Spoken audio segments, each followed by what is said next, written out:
Yo, what's good, kings and queens? This your boy Don, and I'm back for another reaction today.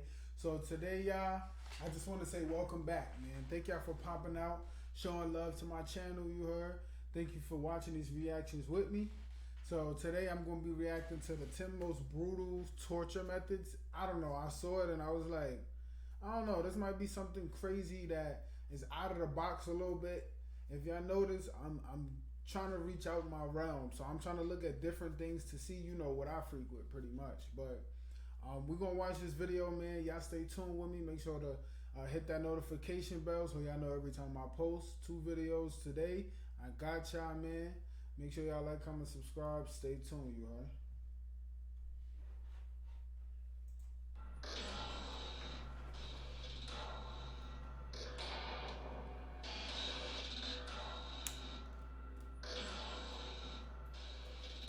What?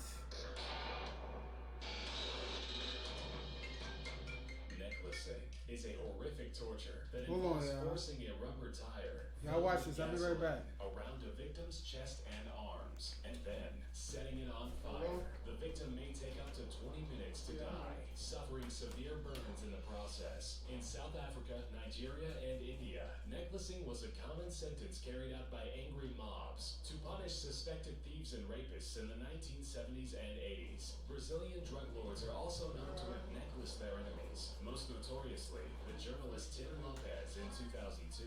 After he was kidnapped by local drug dealers, his hands, arms, and legs were severed with a sword while still alive. Hold on. Y'all gotta fill me in, son. Put it in the comments what's going on so I know exactly what's going on. 80s. Brazilian drug lords are also known to have necklaced their enemies, most notoriously the journalist Tim Lopez in 2002. After he was kidnapped by local drug dealers, his hands, arms, and legs were severed with a sword while still alive. They then stuffed his body in gasoline-filled tires and set it on fire. Okay. The bone-snapping, ligament-tearing torture device known as the rack was one of medieval Europe's favorite interrogation platforms. Essentially, it is a table that has 2 rollers on either side. The victim's ankles are fastened to one roller and the wrists are chained to the other. A handle and ratchet mechanism attached to one of the rollers is used to gradually increase the tension on the chains, inducing excruciating pain. Over time, the sufferer's joints are dislocated and eventually separated. One horrifying aspect of this torture is hearing the loud popping noises made by snapping cartilage, ligaments, or bones. Muscles are stretched to the point that they lose the ability to contract, rendering them useless. Son, what? Why? Oh yeah, rat in the bucket. We know rat in the bucket. Rats will do anything to escape an uncomfortable situation, and torturers use this knowledge to their advantage in their sick experiments. A pottery bowl filled with rats are placed open side down on the naked body of a prisoner. Red-hot charcoals are then piled on top of the bowl, effectively heating up the pot and making it unbearable for the rats. The rats' only way out is to gnaw into the very bowels of the victim in an attempt to escape the heat. In one documented occasion, during the Dutch Revolt in the 16th century, a prisoner of war endured this torture. After the rats ate through his flesh and scratched at his intestines, the hot coals were then inserted into his stomach, scalding his internal organs. Dang.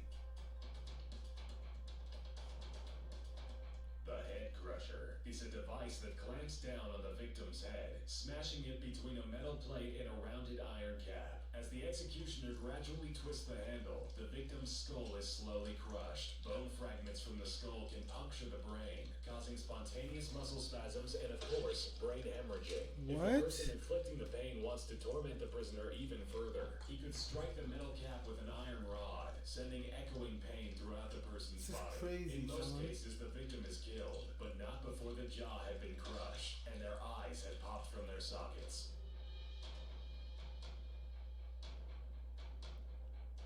The Tucker telephone was an electroshock apparatus used in Arkansas Tucker State Prison in the 1960s and 1970s. Inmate doctors would use this torture device on unruly prisoners. The device worked by placing a ground wire around the big toe of a prisoner while clamping the hot wire to the person's genitals. The wires were then hooked up to a telephone that had been modified to send electric shocks. As the phone was being cranked, piercing electrical currents were sent throughout the prisoner's body. In prison slang, a long-distance call was a series of electric shocks in a row. Any inmate that passed out from the experience would be splashed with cold water and shocked again, intensifying the agony. Okay. Similar to the rack, the German chair is a form of torture often used by the Syrian government against the rebels. When a detainee is captured, they are placed in a metal chair. Their legs and arms are secured to the seat, while the back of the chair is pulled back and down toward the ground. This causes severe stress on the spine, neck, and other limbs, often causing permanent damage. One man who managed to escape the Syrian torture cell claimed that they stripped him naked and hung him upside down in the chair for 8 to 12 hours a day for 4 days. He says the pain was so excruciating that he begged his captors to kill him. He still has uncontrollable twitching as a result of the torture. Crazy. Flaying, also known as skinning, is an old torture that dates back to 883 BC. It involves different methods to remove the skin from the victim's entire body. The most common form of flaying is to use a knife, inserting the sharp blade just below the chin. The cuts start at the face and work all the way down to the toes. In some cases, the skin would be taken off in small sections and be performed slowly until completely done. What's left is a still living person with exposed muscles, ligaments, and bones, but the face skin still intact. A person could live a few hours, up to a day, after the skin removal process. Another method involved being severely sunburned and then having the skin peeled off. Lastly, captives would be placed in large cauldrons with only their heads sticking out. Then hot scalding water or oil would be poured inside, boiling their skin away. Crazy. Impalement was and is one of the most gruesome ways of dying imaginable. The arms and legs are strapped to the ground by pegs, rendering the person immobile. A large oiled wooden stake is gradually forced into the body, usually into the anus. They made sure that the stake wasn't too sharp, or the victim might die too rapidly from shock. There were many instances where victims were impaled through other bodily orifices, or through the abdomen or chest. Infants were sometimes impaled on the stake, forced through their mother's chests. When the pole was then raised upright, the victim was left to slide down the pole with their own weight. It could take the victim up to 3 days to slowly die. This method of torture dates back to 1772 BC, but was made famous by 15th century Romanian Vlad the Impaler. Bram Stoker's 1897 novel Dracula was inspired by Vlad's name and reputation. Recorded instances of impalement are as recent as 1919, during the Armenian genocides.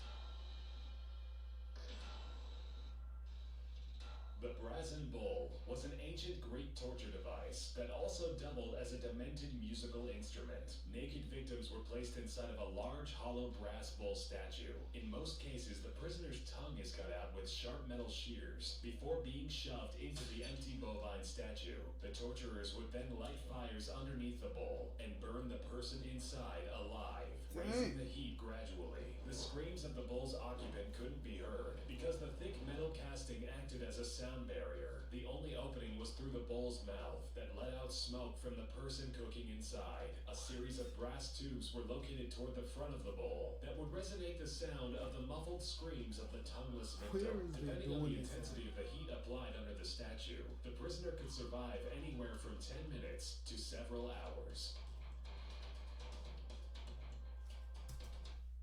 Yeah, this is crazy. It's a lot going on. I'll be back in a few minutes. This is crazy.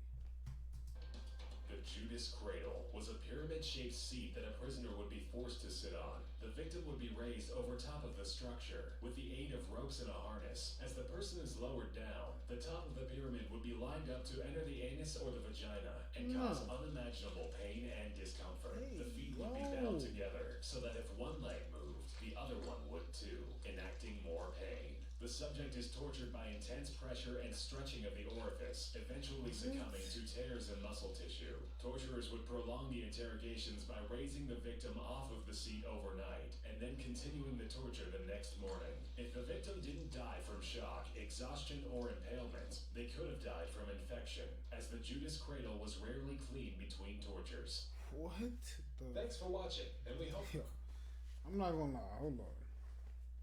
Yeah. That was crazy. Yeah, I can't lie. That was crazy. we learn something right now. It's a lot of anal activity going on. What's going on? Where do they do this at, man?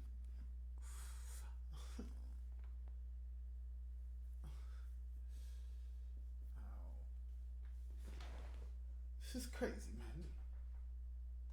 Nah, look, I got my vaccine. This joint is hurting. I'm not gonna lie. It's like pulsating. But anyway, this was crazy. If y'all want to see something else like this, man, please let me know in the comments. I don't understand what this was about. Like, it's crazy. If y'all ever seen somebody go through something like this, let me know in the comments, please. We'll pray for them. If y'all like these videos, man, make sure y'all like, comment, subscribe. Please turn on your notifications also. Alright, watch the last video. See y'all in the next video, man. Peace. Love.